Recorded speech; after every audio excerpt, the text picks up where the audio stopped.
Hi guys, welcome to this channel, and in this video I'll be talking about how a lazy student can pass Mdcn. I don't know why pastor is making me do this. I'm not a lazy student, guys. I'm not I will. Anyways, so clearly, definitely to pass Mdcn, truly speaking, I can't overemphasize on this point. You need a good knowledge base, trust me. I am just how to put it, I'm just lucky that I'm smart.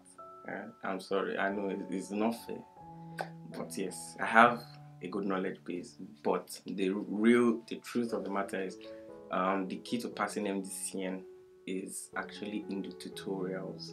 Mdcn does not have past questions. They don't have a bank. They don't have scheme. They don't have anything. But once you go home and you get involved with a good tutorial, I'm going to mention a few, or at least I'll mention the one I attended. I attended Ace Medics by in Abuja. But Ace Medics has branches in Abuja, Lagos, and Port Harcourt, I think.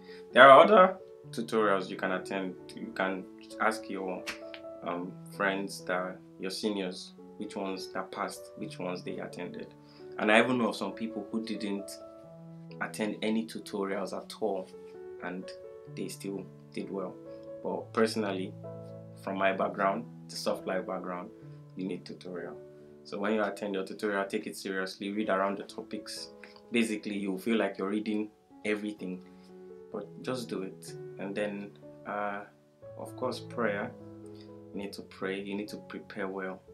And you need to also, when you go to Nigeria is very look conscious. When I was preparing for the exam, I had to cut my beard twice, because I didn't want an examiner to just look at me and then judge me based on my appearance and fail me. There were about 1,500 students that wrote on that same day. So if an examiner fails you, nobody is going to investigate. Do you understand? Like, why should they take your own case specially? So first of all, you want to look neat, you want to look appropriate. No, don't dye your hair, don't do any crazy thing. Just be moderate, at least for the period of that exam. If afterwards you want to go and do what you can survive, basically. That's what I'm trying to say. That's number one. Number two, you have to keep your calm.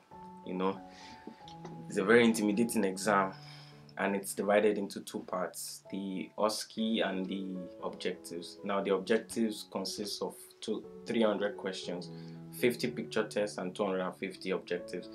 The picture tests, which are 50 in number, carry the same number of marks as the 250 objectives. So we were advised when we go there, all these details I'm giving you, they will give it to you during your tutorials.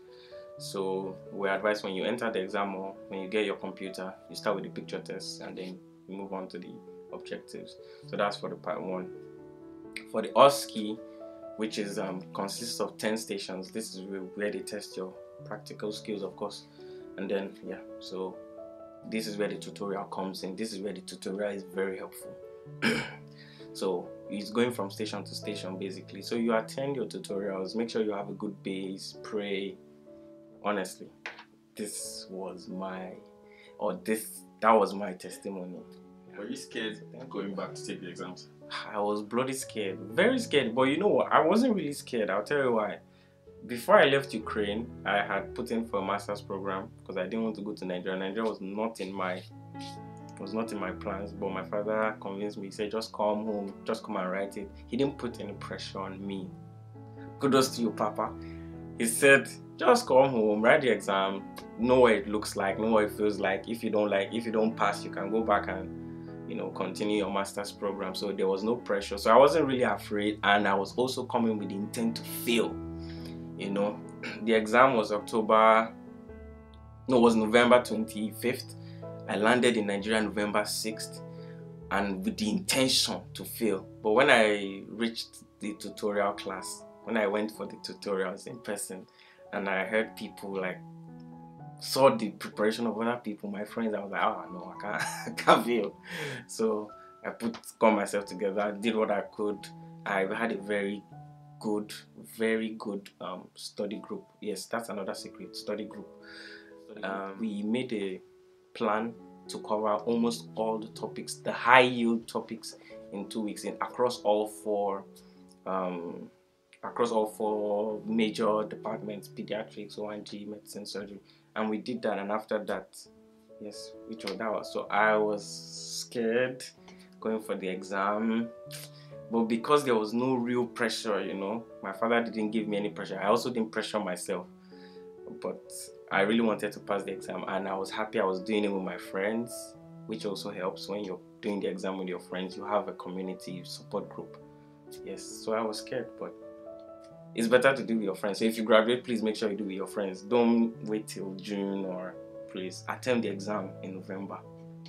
Please like this video, share, subscribe. If you have any questions, more questions, please ask. Yes, please ask them in the comment section. I'll be sure to answer them.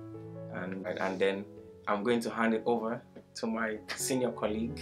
Please click the link in the box above to hear from Dr. Nseka on practicing medicine in Nigeria. I don't intend to, but you can listen to my senior.